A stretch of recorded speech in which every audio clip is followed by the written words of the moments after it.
nunca vou me esquecer do dia 24 de junho de 2007.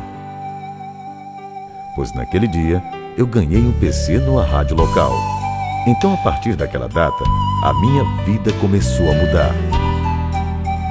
Quer dizer, aquele presente reacendeu a minha esperança, mas não mudou totalmente tudo o que eu estava vivendo naqueles dias, pois eu ainda não havia conquistado meu lugar. Não quero ser confundido como ambicioso, porém o meu sonho ia além de um computador. E mais, naqueles tempos, na casa que eu morava, a fiação era gambiarra. Então, não tinha capacidade suficiente para fazer uma CPU funcionar. Mas depois de 3 meses, eu pude comprar os fios e instalar o meu PC. Portanto, comecei a organizar os meus escritos e assim formatei os meus folhetos de crônicas, contos e poesias. No mês de setembro de 2007, eu já estava escrevendo as histórias de um sonhador, com bastante dificuldade mesmo, pois a casa que nós morávamos agora era nas escadarias, não mais na grota. Entretanto, apesar de ser um local protegido que não nos deixava tão vulneráveis a enchentes, essa casa tinha telha de brasilite. Eu preferia escrever durante a madrugada, pois era mais tranquilo, e trocava a noite pelo dia. Mas tinha dia que eu não conseguia dormir, pois a quentura não deixava. Eu estava vivendo aquelas situações, mas sempre tive convicção que Deus só estava me testando. E assim foi mesmo, pois no dia 28 de dezembro daquele ano, eu fui contemplado com outro sorteio na mesma rádio e ganhei o primeiro PC. E teve um fato interessante. Aí, após eu contar, vocês vão ver que realmente Deus estava agindo em minha vida.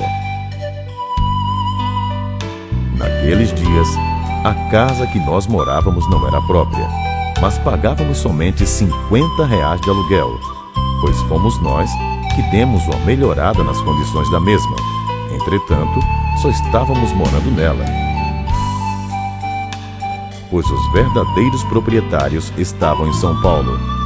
Mas no mês de novembro daquele ano, eles voltaram e pediram a casa de volta, e nós tínhamos que desocupar o imóvel. Aí, na madrugada do dia 28 de dezembro, eu fiquei de 12 às 5 horas da manhã telefonando para uma nova promoção, e eu tinha convicção que aquele prêmio ia ser meu. Aí, na manhã do mesmo dia, eu fui à procura de uma casa, pois tinha que encontrar uma melhor de que a que estávamos vivendo. E quando foram às 3h30, a minha mãe foi acertar os detalhes de locação, e 4 horas eu ia ter o sorteio. Aí encontrei a minha mãe no meio da rua, que disse: "Meu filho, vá correndo lá para casa, pois já vai ter o sorteio." E eu fui. Então, quando faltavam 3 minutos para as 16 horas, o telefone tocou. Aí, quando eu atendi, era o locutor que me perguntou: "Quem fala?" Eu disse: "Sou eu, Eliebertson." E ele completou: "Veja só, nós sorteamos esse número e mais 2 para ganhar kits, mas se você ganhar a mobília, tem aonde guardá-la?" E eu respondi: "A gente mora numa casa de difícil acesso, mas a minha mãe foi alugar outra agora mesmo." Aí conversamos antes de ir ao ar, e ele me mandou colocar o telefone no gancho, pois ia ligar lá para casa. Nesse curto espaço de tempo, eu telefonei para o celular do meu padrasto e falei com minha mãe, e disse a ela que alugasse a casa, pois nós tínhamos ganho a mobília, e assim já levamos os móveis para a casa nova.